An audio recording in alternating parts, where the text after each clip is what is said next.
आशीर्वाद घेऊन येतो, प्रार्थना करून येतो म्हणून ते सगळे गेले. त्यांना ते सहन होणंही आपण जे अशक्य होतं. त्यांचे बंधू ते आणि मी दोघं ICU मध्ये उभे होते आणि डॉक्टर म्हणायला लागला की आता मला काही ह्याच्यात खरं दिसत नाही. आणि मी तिथेच उभी राहिली आणि त्यांचे भाऊ बाजूला जाऊन बसले आणि रडायला लागले. मी त्यांची थोडीशी समजूत काढली, पाणी दिलं आणि परत मी आबांकडे आले. आबांची हार्ट रेट तेव्हा 70-80 चालली होती आणि माझ्यासमोर पुढच्या एक अर्ध्या तासात ती शून्यावर माझ्या डोळ्यासमोर झालेली. म्हणजे आबाचा शेवटचा अर्धा तास त्या खोलीत डॉक्टर आबा आणि मीच होते आणि हे मी आयुष्यभर कधी विसरणार नाही. कारण माझ्या आयुष्यात आमच्या सगळ्या चांगल्या वाईट काळात, म्हणजे विश्वजित मी कधी तुम्हाला कधी बोललेले नाही आहे, पण गेल्या 1.5-2 वर्षात ज्या ज्या घटना आपल्या सगळ्यांच्या आयुष्यात झाल्या, मला असं नेहमी वाटतं आबा असता तर काही घटना ह्याच्यातल्या झाल्या नसत्या का, असाही मला प्रश्न पडतो. पण शेवटी नियतीच्या समोर कुणाचं चालतं. मला पतंगरावजी गेलेलेही दिवस आठवतोय.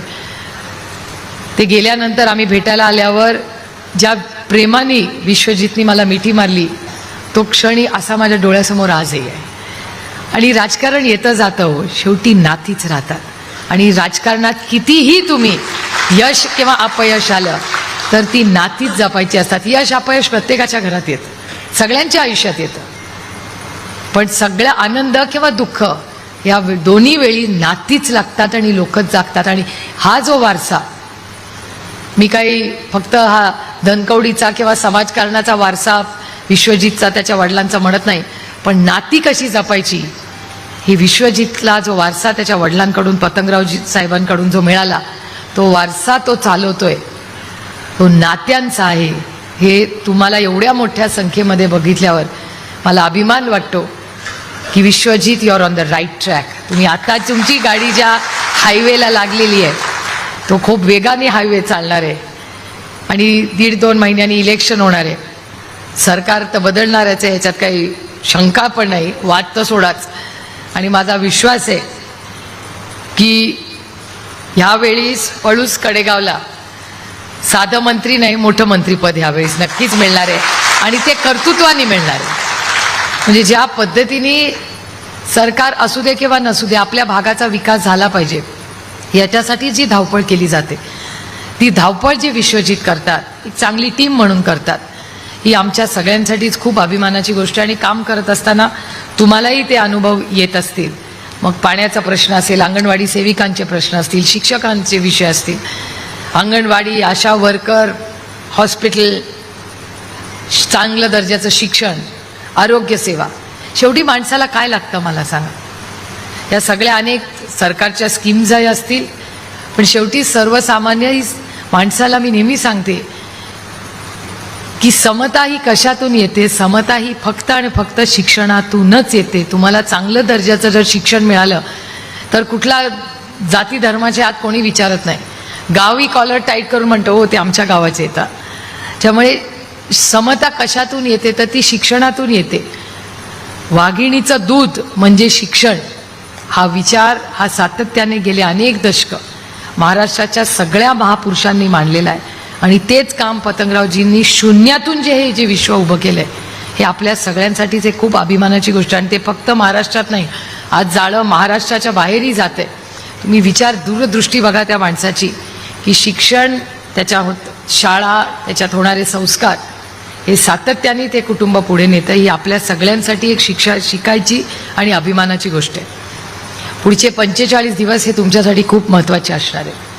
इलेक्शन आचारसंहिता आपणही TV वर पाहिलं असेल की पुढच्या आठवड्यात लागेल असं म्हणतायत आणि एक महिन्यात 1.25 महिन्यामध्ये मतदान दिवाळीच्या नंतर होणार आहे. विश्वजित, माझं भाग्य की मी यावेळेस कॅन्डिडेट नाही आहे. मी विचार करते कॅन्डिडेटचे काय हाल होत असतील.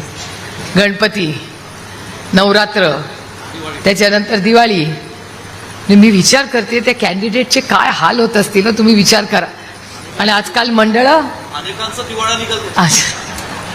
एक खरंच आहे. आणि खरंच राजकारण बदललंय. राजकारण असं नव्हतं पण ते बदलावं लागलंय. आणि मला आश्चर्यही वाटतं एका गोष्टीचं अनेक वेळा, की कुठलाही सण असू दे, कुठल्याही समाजाचा असू दे, कुठल्याही महापुरुषाचा असू दे, आजकाल DJ शिवाय कार्यक्रमच होत नाही. म्हणजे माझा काही डीजेला विरोध नाही, कारण का माझ्याही मतदारसंघात प्रत्येक गावाच्या डीजेमुळे त्या घरात 4 पैसे येतात, ह्याचा आनंद आहे. पण ही नवीन संस्कृती जी आपल्याकडे यायची आहे, एक समाज म्हणून इलेक्शन्स येतील जातील, आपणही सगळ्यांनी आत्मचिंतन करावं लागेल की इथून पुढे आपल्याला राज्य कसं चालवायचं. आणि आज मला खरंच कौतुक वाटलं, मला एवढ्या महिला सरपंच आज माझा सत्कार करायला आला. प्रत्येकीमध्ये चेहऱ्यावर एक वेगळा आत्मविश्वास होता आणि प्रत्येकजण मला भेटल्या, मी त्यांच्या चेहऱ्याकडे बघत होते आणि माझ्या मनात एकच आलं की आत्ता मला कळलं की आदरणीय पवार साहेबांनी आणि राजीव गांधी साहेबांनी महिलांना आरक्षण घ्यायचा निर्णय का केला.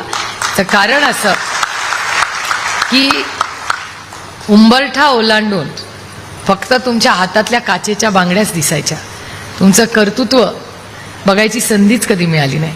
पण आज पुरुषांच्या बरोबरीने महिला आज इथे घरदार सगळं सोडून 2 दिवसासाठी इथे प्रशिक्षणाला आल्या आहेत. प्रत्येक गावात निर्णय प्रक्रियेमध्ये जेवढा पुरुषांचा अधिकार आहे तेवढाच महिलांचा अधिकार आहे हे बघून मला खूप आनंद झाला. आणि मी नेहमी सगळ्यांना सांगते की खासदारापेक्षा सरपंचाचं महत्त्व हे जास्त असतं. आता तुम्ही म्हणाल कसं, कारण का तुम्ही सरपंच आहात, तुम्हाला कळत नाही, माझं दुःख मलाच माहिती. तर कारण असं की मी खासदार आहे, अनेक वर्ष अजित पवार माझे पालकमंत्री होते, सत्तेतही होते, आमदारी आहे. आणि आम्ही एखाद्या गावात गेलो की आम्ही म्हणायचो आता असं करूया की पाण्याची टाकी ना ह्या बाजूला घेऊया, आणि सरपंच म्हणायचे नाही, ती पाण्याची टाकी तिथे नाही, उजवीकडे चालणार.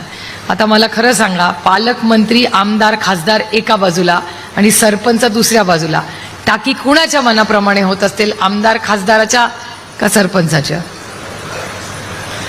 सरपंचाच्या. आम्हाला उगाच वाटतं की आम्हाला एवढे लाख लोक मतदान करतात आणि आमची फार मोठी ताकद आहे, असं काही नसतं. सगळ्यात मोठी म्हणजे हा जो विचार कैलासवासी यशवंतराव चव्हाणांनी मांडला की सत्तेचं विकेंद्रीकरण होता कामा नाही, ही सत्ता शेवटच्या माणसाच्या हातात गेली पाहिजे आणि त्यांनी तो निर्णय घेतला पाहिजे. आणि म्हणून आज तुम्ही सगळे या अतिशय उत्तम कार्यक्रमात बसलात, कारण का सत्तेचं विकेंद्रीकरण झालं, सत्ता तुमच्या हातात आली, निर्णय, आणि ते निर्णय तुम्हीच घेतले पाहिजेत, हा माझाही अग्रह आहे. पण ते निर्णय घेताना तुम्हाला काय अडचणी येतात ह्याचीही मला जाणीव आहे. निधी वेळेवर येतो, कधी येत नाही. अंगणवाडी सेविकेचा पगार येतो, येत नाही. संजय गांधी निराधारचे पैसे येतात, 4-4 महिने येत नाही. मग कधी ते सरकारची मन बदललं की मग ते राशनच्या दुकानामध्ये कार्ड कॅन्सल केली, मग ते बोटानी करायचं. मग ज्येष्ठ नागरिक गेले की त्यांचा बोटाचे ते अंगठा तिथे चालत नाही, मग त्याला निधी मिळत नाही. असे अनेक उपक्रम किंवा आव्हानं तुमच्यासमोर या उपक्रमातून होतात.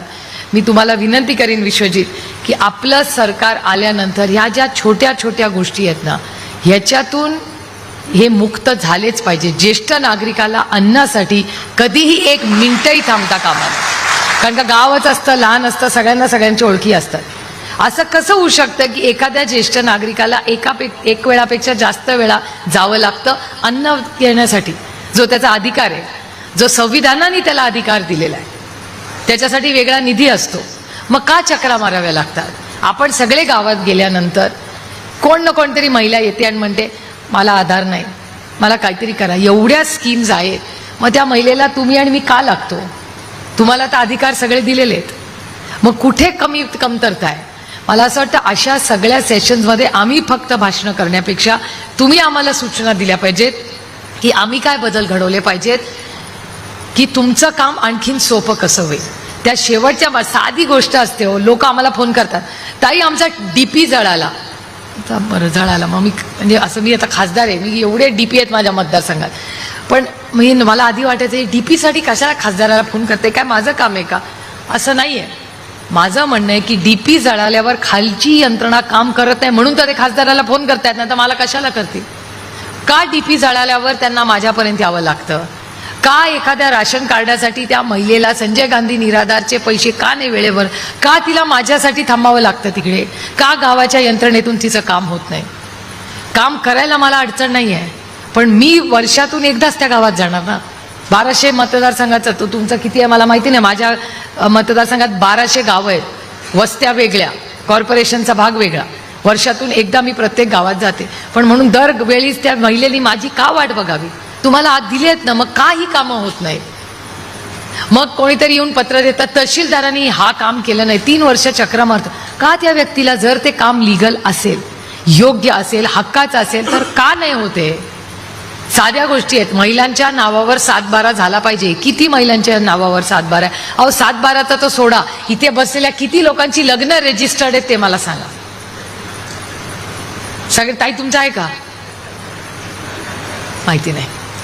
माझ्या लोकसभा मतदारसंघात मी कार्यक्रम घेतला, गावात गाव हात जोडून, बाबा लग्न रजिस्टर करा, कारण का लग्न रजिस्टर झाल्याशिवाय तुम्हाला पुढचे तुमचे अधिकार मिळत नाहीत. तुमचं विचारत नाही, स्वप्नालीला विचारायला लागेल. पण तुम्ही विचार करून सांगा, क्षुल्लक गोष्ट आहे. लग्नाला डीजे बोलवता, लग्नाला आता ते नवीन नवीन कपडे कुठून कुठून मिळतात ते जातात. अर्धे लोक, आता तुम्ही कुठे जाता तो बस्ता बांधायला माहिती नाही. माझ्या मतदारसंघात उरळी का आपल्या देवाच्या उरळीला सगळे बस्ता बांधायला येतात. एवढं लांबून गाडीतून एवढे मोठे बक्से, तिथली ती साडीची दुकानं बघितली तर डोळे पांढरे होतील. 1,00,000 स्क्वेअर फुटाच्या जागेत माझ्या मतदारसंघात पुढच्या आठवड्यात उद्घाटन आहे फक्त साडीच्या दुकानाचं. 1,00,000 स्क्वेअर फीट. मी विचार करत होते 1,00,000 स्क्वेअर फीट मध्ये 5,000 मुलांची शाळा होईल. बरोबर आहे? जिथे 5,000 मुलांची शाळा होऊ शकते तिथे साडीचं दुकान होतंय माझ्या लोकसभा. इथे आपल्या देवाच्या उरळीत जात असाल ना तुम्ही कधी सासवडला, लेफ्ट राईट सगळी ती साडीची दुकान आहे. त्यांनी माझा ट्रॅफिक जॅम होतोय, थकून गेले मी तो ट्रॅफिक आवरून.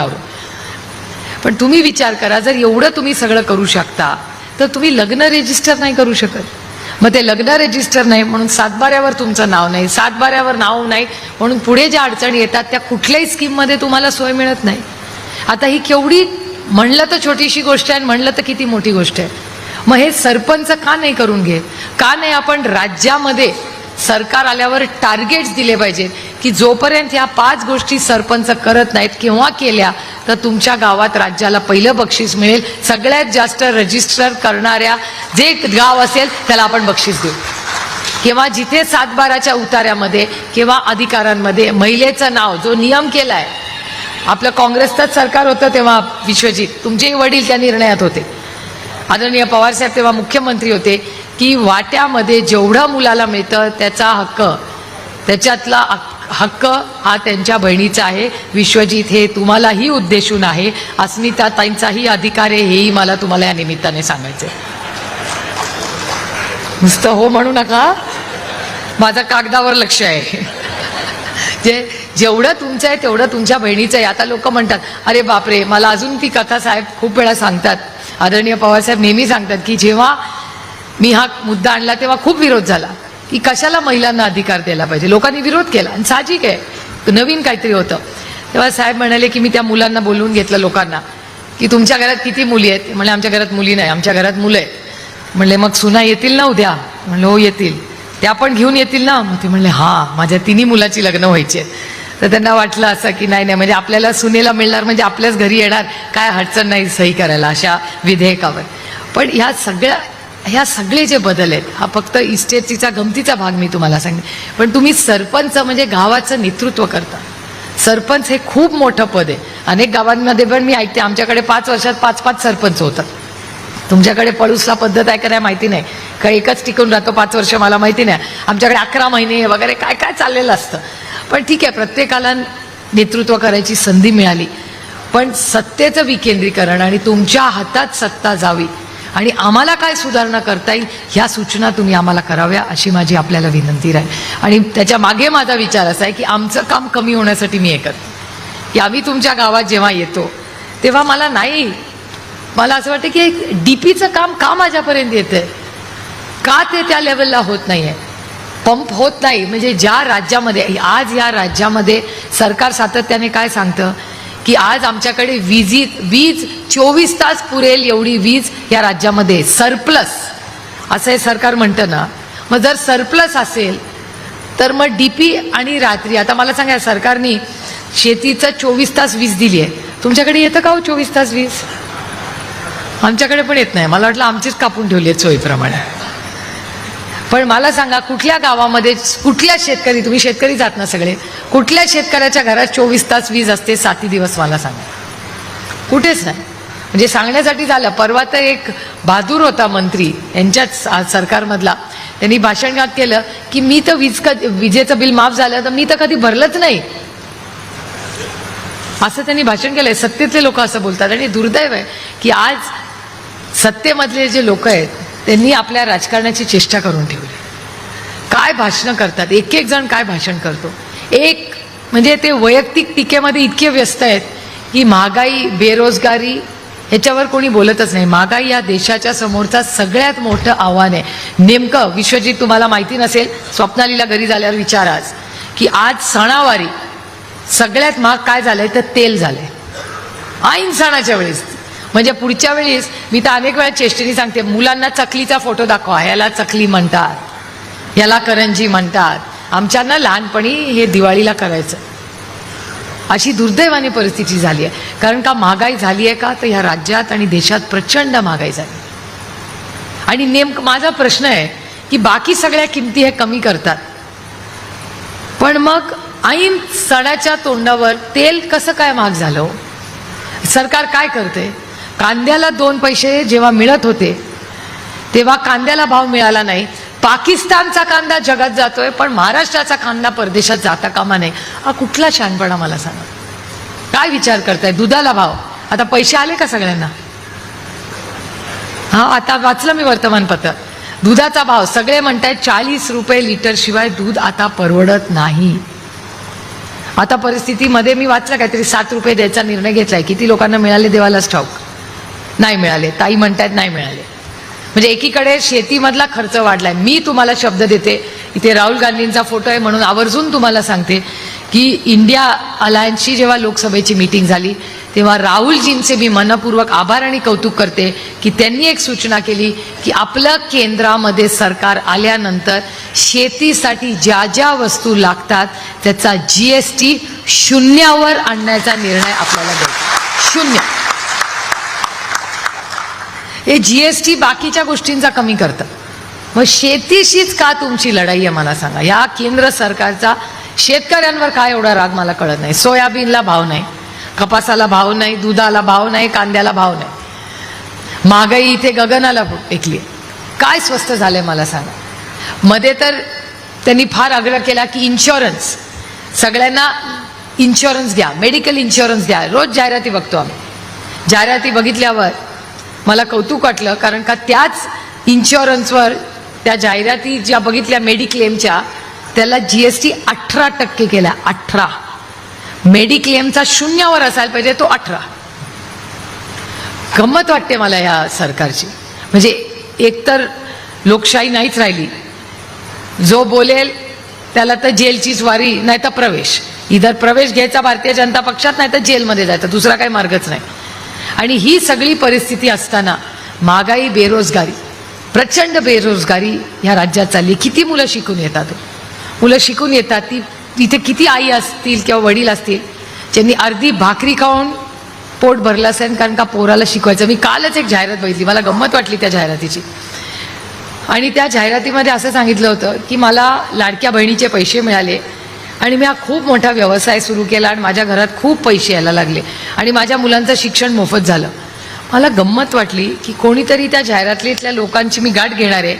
कारण का माझ्या लोकसभा मतदारसंघात त्या व्यक्तीला घेऊन मी त्याचं व्याख्यान माझ्या प्रत्येक गाववाडी वस्तीवर ठेवणार आहे की 3,000 रुपयामध्ये त्यांना पैसे आले, त्याच्यातून मोठा व्यवसाय केला, त्याच्यातून यशस्वी झाले आणि त्याच्यातून त्यांचं मोठं शिक्षण झालं. कुठलीही जादूची कांडी आम्हाला तर काय मिळालेली नाही. मी ते जाहिरातीत जे लोक होते त्यांची खरंच गाठ घेणार आहे आणि माझ्याकडचा राऊंड झाला की तुमच्याकडे पाठवते म्हणजे ह्यांचेही प्रश्न सुटतील. खरं आहे ना. मी इतकी स्वार्थी नाही आहे की फक्त माझ्याच मतदारसंघासाठी करेन. म्हणजे जाहिराती पण करा, पण पटेल अशा तरी करावं. म्हणजे प्रत्येक महिला जी त्याच्यात दिसतेय ती 3,000 रुपयात यशस्वी होत असेल तर क्रांती आणि त्या मुख्यमंत्र्यांना पहिला हार आणि ओवाळणी मी करीन, असं जर होत असेल या राज्यात. नाही आहे. जाहिरातीपुरतं हे सगळे कार्यक्रम होतात. मला गंमत वाटते, ह्यांना कार्यक्रमाला पैसे असतात, जाहिरातींना पैसे असतात, पण आमच्या शिक्षकांना पगारवाढ द्यायला पैसे नसतात. हे गमतीचंच आहे बाई. मी काल परवा मुंबईत होते तेव्हा 5,000 शिक्षक हे चिखलामध्ये खाली बसले होते. त्यांना पगारवाढ हवी होती. त्यांना ह्या डिसेंबरमध्ये देवेंद्र फडणवीसांनी सांगितलं होतं की तुमच्या सगळ्यांचा मी पगार वाढ करून देईन. 1 रुपया वाढलेला नाही. त्याच्यानंतर तिथे आमच्या अंगणवाडी सेविका बसल्या होत्या, त्यांना पैसे वाढून मिळणार होते, मिळाले नाही. भटक्या विमुक्त समाजाचे लोक बसले होते, त्यांना काही वाढ मिळालेले नाही. पण ह्यांच्या सोयाने मी कुठल्याही विकासाच्या विरोधात नाही. आपल्या पुण्यामध्ये मेट्रो सुरू झाली, आनंद आहे, त्याचं स्वागत आहे. पण मला गंमत अशी वाटते की पळूसला जायला एसटी आहे, पण ती वेळेवर येत नाही, आणि आली तरी मध्ये तरी बंद पडेल. किंवा माझ्याकडे तर भोरला परवा तर काही विचारू नका असं झालं. सगळे एसटीनी चालले होते, पण एसटीमध्ये छत्र्या उघडून बसले होते, कारण का एसटीमध्ये पाणी टप टप टप पडत होतं. मला वाईट वाटतं तुम्हाला हे सांगता. माझाच लोकसभा मतदारसंघ आहे, म्हणून मी माझं उदाहरण देते. अशी परिस्थिती असताना आम्ही नवीन बसेस मागून थकलो. यांच्याकडे पुण्याची एक मेट्रो करण्यासाठी 18,000 कोटी रुपये या सरकारकडे आहेत, पण 500 कोटी रुपये ह्या राज्यातली एसटी सुधारण्यासाठी नाही. हे आपलं दुर्दैव आहे. आणि मी तुम्हाला शब्द देते की विश्वजित कदम जेव्हा मंत्री या 2 महिन्यात होणार आहे, या सगळ्यांच्या वतीने विश्वजित मी तुम्हाला विनंती करते की तुम्ही तुमची मेट्रो वगैरे करा, आमचा काही तुमच्या मेट्रोला विरोध नाही, पण आमची एसटी पुढच्या 5 वर्षात सुधारली पाहिजे. ही या सगळ्यांच्या वतीने मी तुमच्या सरकारकडे पहिली विनंती करणार आहे. कारण का एसटी ही सुधारलीच पाहिजे. अहो मुलांचं दुःख, मी अशी जाताना गाडीत मुलं भेटते, काय झालं ताई, अहो पेपर आहे, हो एसटी आली नाही. 2-2 तास मुलं उभे असतात, 2 तास. एसटी न आल्यामुळे मुलांची आयुष्य उद्ध्वस्त होऊ शकतात, कारण का पेपरला मुलं पोचत नाही. होतं की नाही तुमच्या भागात तसं? एसटी आली, बंद पडली, रस्त्यात बंद पडली, आलीच नाही एखाद्या दिवशी, रूट्स आवडत, त्यांना पैसे मिळत नाही म्हणून रूट बंद कर. मला गंमत वाटते, मुंबईत करोडो रुपयाचे रस्ते झाले, आमची एक एसटी सुधारायला काय अडचण आहे? आमच्या एसटी ड्रायव्हरला थोडासा पगार वाढायला काय हरकत आहे? मग म्हणजे हे सरकार नक्की कुणासाठी आहे? मला परवा एका माणसाने विचारलं आणि मलाही आश्चर्य वाटलं. त्यांनी मला सांगितलं, ताई हे मुंबईच्या ना रस्त्यांची खूप जाहिरात करतात, त्या समृद्धी मार्गाची पण खूप जाहिरात करतात. किती टक्के या राज्यातले लोक त्या समृद्धी मार्गावर जातात किंवा त्या मुंबईच्या मोठ्या मोठ्या हजारो करोडोच्या रस्त्यावर जातात? मुंबईमधल्या लोकल ट्रेनमध्ये करोडो लोक फिरतात, त्यांच्या आयुष्यात कुठला मोठा बदल झाला हे मला कोणीतरी सांगावं. समृद्धी मार्गावर तासनतास एक गाडी पण समोरून जात नाही, बरोबर आहे? म्हणजे ज्याच्यासाठी तुम्ही ते रस्ते बांधले. आणि पुढच्या वर्षीपासून एक गोष्ट सांगते जी विश्वजितना माहितीच असेल की समृद्धी महामार्ग आजपर्यंत कमी पैशात आहे, पुढच्या वर्षीपासून तो प्रॉफिटमध्ये नाही आला तर महाराष्ट्र सरकारला करोडो रुपये दर महिन्याला त्यांना द्यायला लागणार आहेत. तर ते पैसे कुठून येणार आहेत? कसं झालं या सरकारचं? जेवायला लागतं भाकरी आणि भाजी, आणि यांनी मोदक येऊन वाढलाय सगळ्यांना. हे मोठे रस्त्यांचा मला अजिबात विरोध नाही, जरूर मोठे रस्ते करा, पण त्या रस्त्यांच्या बरोबरीने शाळा, अंगणवाडी ही प्रत्येक गाव, वाडी, वस्तीपर्यंत पोचली पाहिजे, एसटी पोचली पाहिजे. ज्या महात्मा गांधींनी सांगितलं की शहरांकडे वळू नका, चला गावांमध्ये जा, माणूस गावात कसा जाईल? जर तिथे आयुष्यात चांगले बदल नाही झाले, त्या सरपंचाला संधी नाही मिळाली, सरपंचाला ताकद नाही मिळाली, गाव सुधारण्यासाठी पैसे मिळाले नाही, गावातली अंगणवाडी चालली नाही, तर गावाकडे कोण जाणार? त्याच्यामुळे आपल्याला हा मोठा बदल करायला आहे. आपलं सरकार आल्यानंतर ह्या राज्यातल्या प्रत्येक तो उपक्रम मी माझ्या मतदारसंघात केला आहे. विश्वजित आपण केला आहे का नाही मला माहिती नाही, हा प्रश्न मी तुम्हाला खरं आधी विचारायला हवा होता भाषणाला उठायच्या आधी. पण बारामती लोकसभा मतदारसंघातल्या प्रत्येक अंगणवाडीमध्ये आम्ही पाणी आणि विजेचं कनेक्शन घेतलेलं आहे. अशी एकही अंगणवाडी नाही जिथे पाणी आणि विजेचं कनेक्शन नाही. आता ही खूप चांगली गोष्ट आहे, पण गंमत अशी झाली आता की वीज भरायला सरकारकडे पैसे नाहीत, ते आम्हाला विजेचं बिल पाठवतात. अंगणवाडी आहे, विजेचं कनेक्शन आहे, पाणी आहे, बिल्डिंग चांगली, आत खेळणी खूप आहेत, पण आतमध्ये लाईट लागत नाही, कारण का 15व्या वित्त आयोगातून ते पैसे त्याच्यात पुरत नाहीत. आता एक नवीन खुळेनी काढला आता की सगळं सोलर करायचं. करा, कुसुम का काहीतरी नावाची योजना आहे, तुमच्यापर्यंत आलीच असेल, कुसुम योजना. माझा त्याला विरोध नाही, पण कुसुमचे पैसे हे कोण भरणार आहे? प्रत्येक अंगणवाडीला ते पैसे कुठल्या स्कीममधून येणार आहेत? तुमच्या कुणाकडे आली आहे का ती अंगणवाडीला कुसुम स्कीम? कुठेच नाही आलेली. बघा आता त्यांनी स्कीम अशी काढली की प्रत्येक गावाला छोटीशी जी गावाची जागा असेल त्याच्यात सोलरची स्कीम करायची. म्हणजे हे सगळं कागदावरच आहे. आम्ही ऐकलेली भाषणं आहेत मोठी मोठी, आम्हाला तर सवय झाली दिल्लीमध्ये क्रांतिकारी भाषणं करतात तिकडे, होत तर काही नाही इकडे. पण कुसुम नावाची स्कीम आहे, त्याच्यामध्ये गावाची जी जमीन असते त्या गावठाणामध्ये छोटं सोलर प्लांट लावायचं आणि त्या सोलर प्लांटमधून तुम्हाला गावात जी वीज लागेल ती मिळेल आणि जी उरलेली असेल ती ते ग्रीडमध्ये विकता येईल वगैरे वगैरे वगैरे. सूचना खूप चांगली आहे, इच्छाही चांगली आहे, सगळ्यांना सोलरचं सगळं करायचं आहे. पण ते सोलर प्लांट लावण्यासाठी जे पैसे येणार आहेत ते कोणी भरायचे? 15व्या वित्त आयोगामध्ये तुम्हाला किती पैसे मिळाले प्रत्येकाला? त्याच्यासाठी गावामध्ये किती मोठा विकास झाला? आता विश्वजित मंत्री काही वर्ष राहून गेले, त्याच्यामुळे कदाचित तुमच्या भागात ते पैसे आले असतील. त्यांनी पाठपुरावा करून प्रत्येक गाव वाडी वस्तीपर्यंत अनेक विकासाची कामं केली असतील. पण आज आपण जेव्हा प्रशासनात असतो, सत्तेमध्ये असतो, तेव्हा हे जे आयोग होतात, 15वा वित्त आयोग, आता 16व्याची सुरुवात कामाची दिल्लीत झालेली आहे, त्याचा उपयोग हा शेवटच्या माणसापर्यंत खरंच होतोय का नाही याचा खूप गांभीर्याने आपण विचार केला पाहिजे.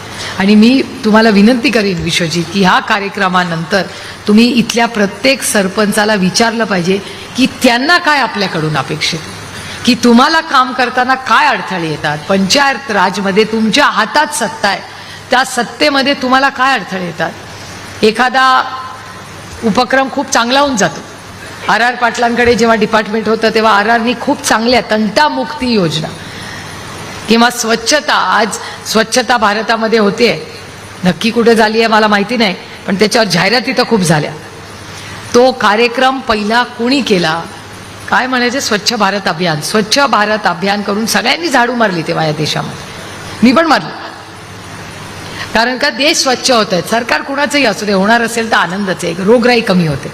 तर ही परिस्थिती असताना जेव्हा पहिल्यांदा भारत कचरा मुक्त करायचा निर्णय माननीय प्रधानमंत्र्यांनी केला, तेव्हा मी जेव्हा भाषण करते तेव्हा सांगते की हा उपक्रम आत्ता या भारतीय जनता पक्षाने सुरू केला.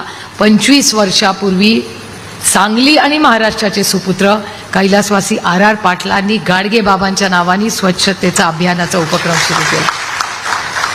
तंटामुक्ती, ही तंटामुक्ती ही खूप महत्त्वाचा कार्यक्रम. अनेक वेळा गावांमध्ये कामं का अडकतात? कोणीतरी दोघांमध्ये भांडणं होत राहतात, आलेला निधी येत नाही, वेळ निघून जाते आणि काम आपलं राहून जातं. अशी अनेक उदाहरणं आहेत. पण एक आदर्श गाव आणि पतंगरावजींचं सगळ्यात मोठं योगदान मी तुम्हाला सांगते. जेव्हा आम्ही कोणी पर्यावरणावर भाषणं करत नव्हतो, सगळ्यात ह्या राज्यामध्ये झाडं लावण्याचं सगळ्यात उत्तम काम कोणी केलं असेल तर ते कैलासवासी पतंगराव कदम साहेबांनी केलंय. हे आपण अनुभवलेलं, तुम्ही तुमच्या भागात पाहिलेलं आहे. त्याच्यामुळे माझी प्रत्येक इथे उपस्थित प्रत्येक व्यक्तीला विनंती राहील की इथून गेल्यानंतर तुम्ही झाडं लावायचा एक मोठा, आणि नुसतं लावायचा नाही, ती जगवायचा आणि टिकवायचा उपक्रम आपल्याला करावा लागेल.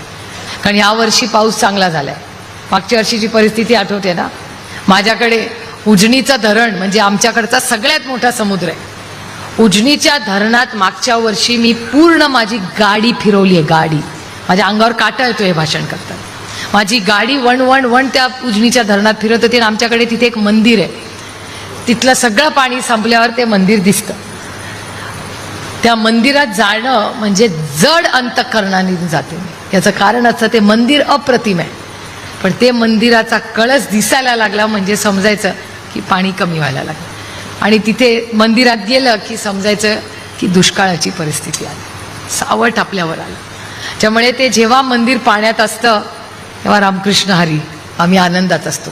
आपण म्हणतो ना देव पाण्यात घालून ठेवा, तसं आम्ही देव पाण्यात घालून ठेवलं आहे उजनीत. पण ह्या वर्षी पाऊस चांगला झालाय, सगळीकडेच चांगला पाऊस आहे.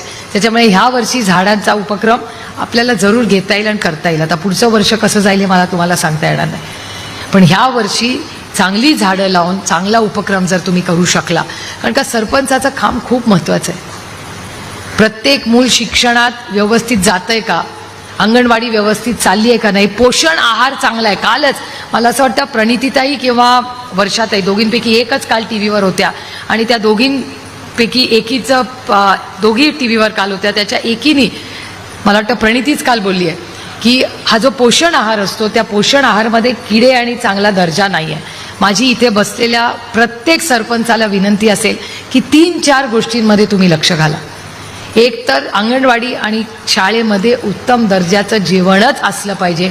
जर सरकारकडून येणारं धान्य खराब आलं तर तुम्ही तिथे रान पेटवलं पाहिजे. तुमच्या लोकप्रतिनिधीला सांगितलं पाहिजे की विश्वजित दादा, तुम्ही आम्हाला प्रिय आहात, पण आम्हाला हे चालणार नाही. तुम्ही आवाज उठवा. हे आपलं मूल आहे, हे प्रत्येक मूल आहे आपले, त्याला वाईट दर्जाचं अन्न येता कामा नये. हे खूप महत्त्वाचा उपक्रम. आणि तुमचा मतदारसंघ विश्वजित हा कुपोषण मुक्त झाला पाहिजे. हे काम तुम्ही तुमच्या सरपंचांना दिलं पाहिजे. हा प्रोजेक्टच असला पाहिजे.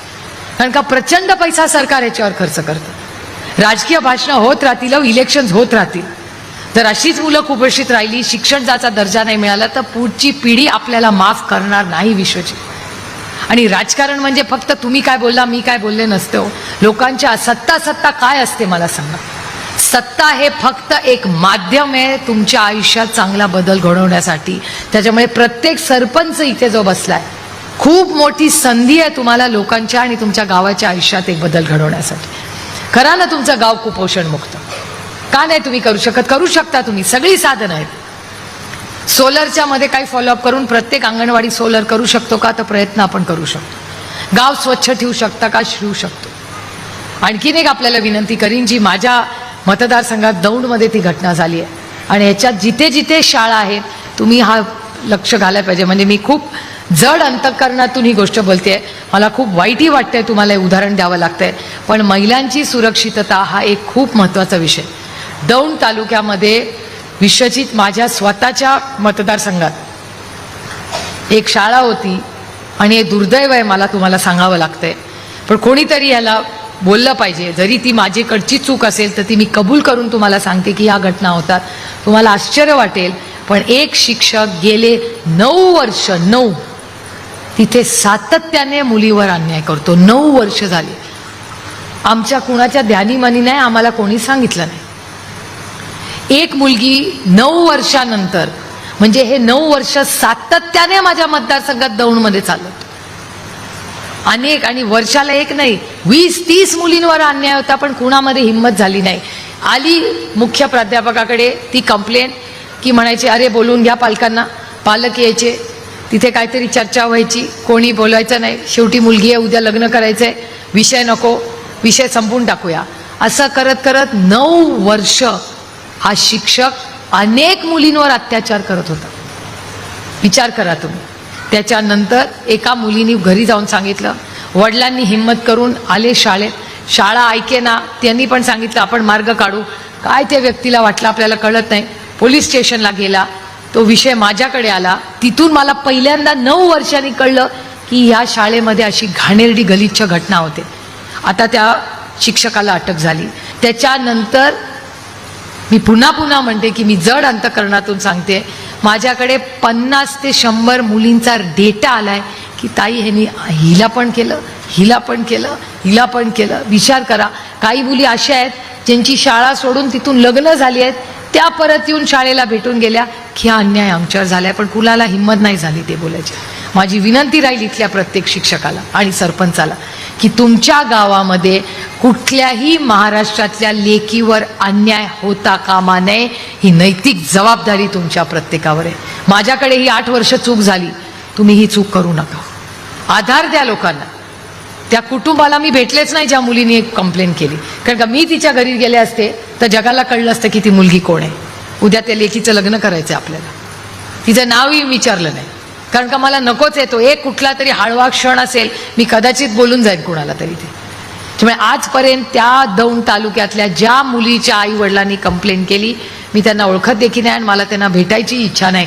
पण बारामती लोकसभा मतदारसंघामध्ये आणि शिरूरला मी आणि अमोलदादांनी निर्णय घेतलाय की काहीही सहन करू, पण ह्या राज्यातल्या कुठल्याही लेकीवर अन्याय हा आम्ही सहन करणार नाही. राजकीय एक वेळ आम्ही कितीही अडचण आली तरी मग राजकीय ही किंमत मोजू, पण सत्यमेव जयते. सत्य परेशान हो सकता है लेकिन पराजित नहीं हो सकता. हे लक्षात ठेवा. आयुष्य हा अवघड असतो आणि मला माहिती आहे संघर्ष फक्त मी एकटीने नाही केलाय, विश्वजितनेही केला. आम्हाला सगळ्यांना त्यांनी त्रास द्यायचा प्रयत्न केला, पण मला अभिमान वाटतो तुम्हाला सांगताना की विश्वजित आधी मंत्री होऊ शकत होते. मला माहिती आहे की त्यांना काय काय सांगण्यात आलं, काय काय संघर्ष त्यांनी केलाय, पण वडिलांचा वैचारिक वारसा हा विश्वजितने सोडला नाही, ह्याचा मला सार्थ अभिमान आहे. कारण का मोठे मोठे तुम्ही बघताय गेल्या काही महिन्या वर्षामध्ये काय काय झालं.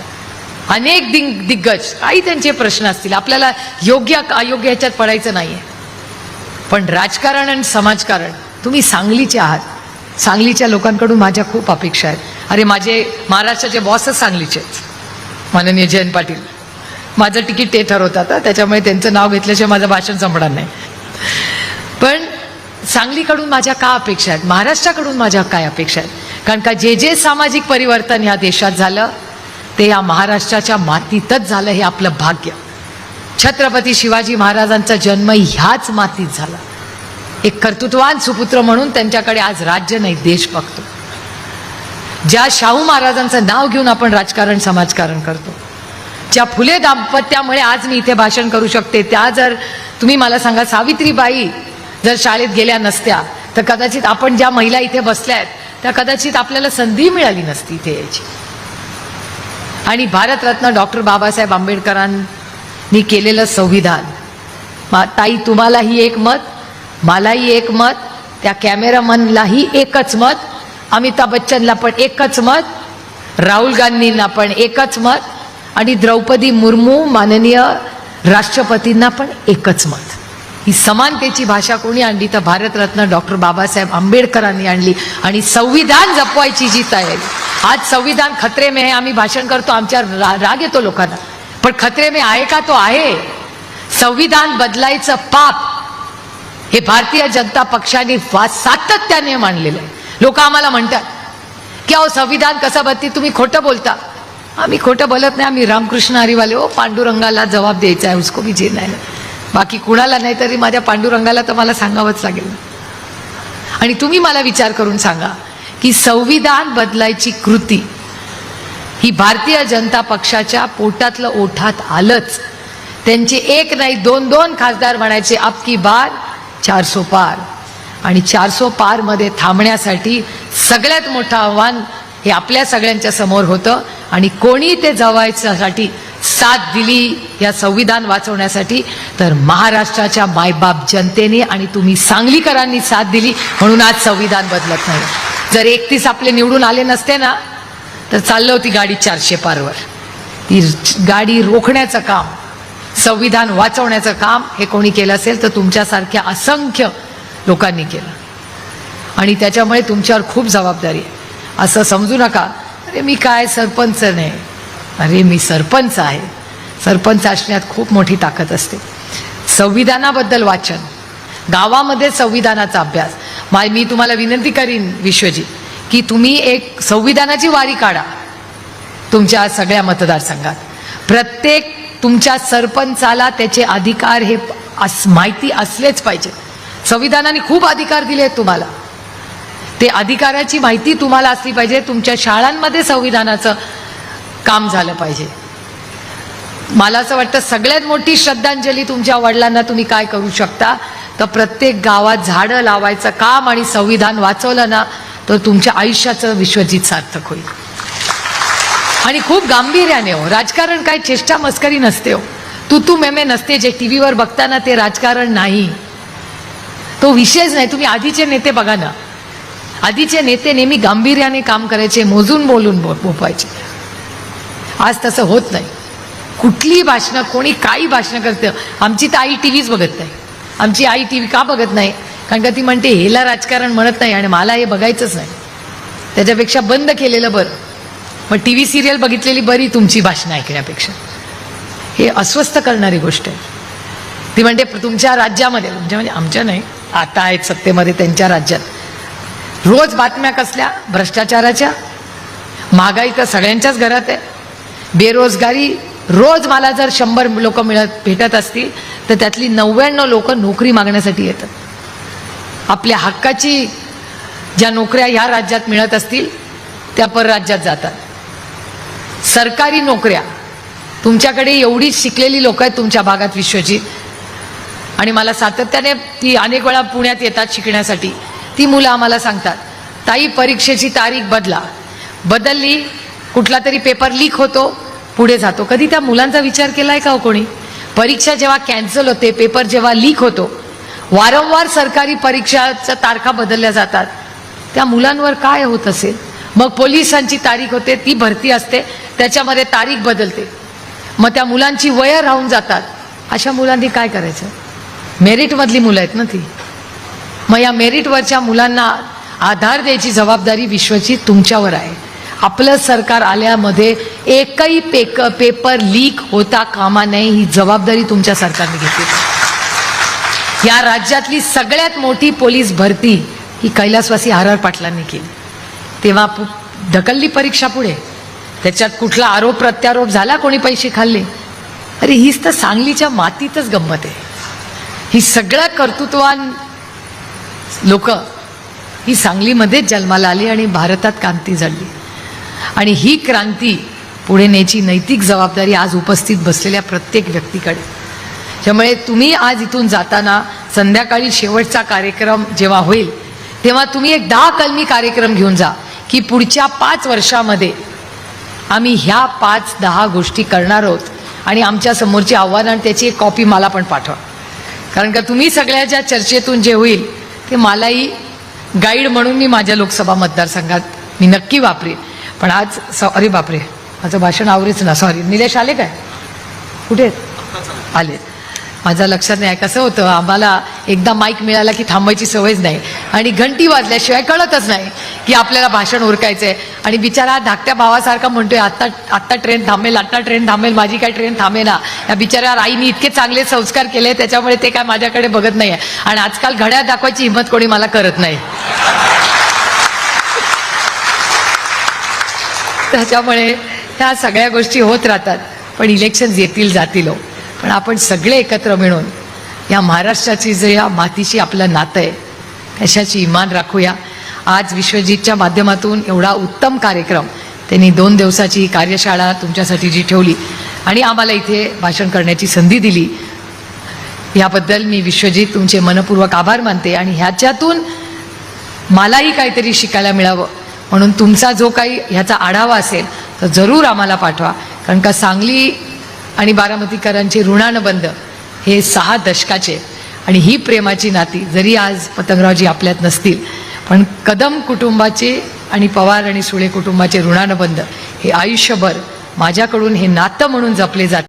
अतिथी देवो भव ही आपली संस्कृती आहे, त्यामुळे पाहुण्यांचं स्वागत झालंच पाहिजे. आम्ही अदृश्य शक्तीवाले नाही, आम्ही संविधानवाले आहोत. संविधान केंद्रबिंदू ठेवून आम्ही राजकारण करतो. असक्ष लोकशाहीमध्ये दिलदार विरोधक असला पाहिजे. शरद पवार यांना रोखा, उद्धवजींना रोखा आणि वेळ पडली तर पक्ष फोडला, कार्यकर्ते फोडा आणि सत्तेमध्ये या असं म्हटलं आहे. भाजप जुना पक्ष आहे, तरीही आजही त्यांच्या पक्षात टॅलेंट दिसत नाही. चांदीच्या ताटात जेव्हा जेवायची वेळ येते तेव्हा भाजपचे कार्यकर्ते जेवायला बसत नाहीत, तर बाहेरून आलेले बसतात. मात्र काही केलं तर महाराष्ट्राची जनता आमच्या पाठीशी आहे. त्यांना फार यश मिळेल असं वाटत नसल्याचे म्हणत गृहमंत्री अमित शहांच्या मुंबई दौऱ्यावरही खासदार सुप्रिया सुळे यांनी सडकून टीका केली होती. 1 वर्षापूर्वी पक्ष कुठे गेला होता, चिन्ह कुठे होतं, आमदार खासदार कुठे होते आणि आज आम्ही कुठे आहोत, या साऱ्यासाठी महाराष्ट्रातील जनतेचे मी मनपूर्वक आभार मानते. त्यांची सत्तेत पदं होती, त्यांनीच काही लोकांनी आमचा पक्ष आणि चिन्ह घेऊन आमचे आयुष्य उद्ध्वस्त केलंय. मुलीचा वाढदिवस मी कोर्टात साजरा केला, मात्र सत्य परेशान हो सकता है मगर पराजित नाही. मायबाप महाराष्ट्राच्या जनतेने जी साथ दिली ती मायबाप जनतेच्या लक्षात आलं की आदरणीय पवार साहेब आणि उद्धव ठाकरे यांच्यावर अन्याय झालेला आहे. अदृश्य शक्तीला असं वाटलं की अदृश्य शक्ती दिल्लीवरून काहीही करू शकते, मात्र या राज्याने दाखवून दिलंय की अदृश्य शक्ती इथे काहीही चालू शकत नाही. हा देश फक्त आणि फक्त भारतरत्न डॉक्टर बाबासाहेब आंबेडकरांच्या संविधानाने चालत असल्याचं म्हणत राष्ट्रवादी शरद पवार गटाच्या खासदार सुप्रिया सुळे यांनी सरकारवर तोफ डागली आहे. आता यावर तुम्हाला काय वाटतं, तुमचं मत कमेंट बॉक्समध्ये लिहायला अजिबात विसरू नका. व्हिडिओ आवडला असेल तर जास्तीत जास्त शेअर करा. आणि आतापर्यंत मराठी जनता आपण आपल्या या चॅनलला सबस्क्राईब जर केलेलं नसेल तर चॅनलला सबस्क्राईब करा.